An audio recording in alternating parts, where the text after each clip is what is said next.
Ito ay isa sa pinakamapanganib na extreme sport sa mundo, kung saan ay sasakay ka sa isang nagwawala at galit na toro.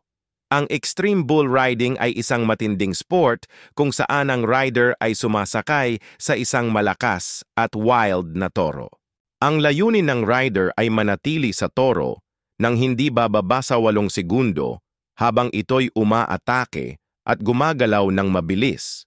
Isang malaking hamon ito dahil ang toro ay may malalakas na galaw, kaya't kailangan ng rider ng mataas na kasanayan, tapang at disiplina. Karaniwan, ang mga torong ginagamit sa mga kompetisyon ay espesyal na inaalagaan upang maging mas agresibo at mahirap sakyan. Ang bawat segundo na ang rider ay nakasakay ay isang tagumpay at kapag nahulog siya, may mga medics na nakahanda para magbigay ng tulong. Ngunit sa kabila ng panganib, ang saya ng tagumpay at ang tensyon sa bawat laban ang dahilan kung bakit maraming tao ang nahihilig sa bull riding. Kung nagustuhan mo itong video, ay maari bang humingi ng konting like at share.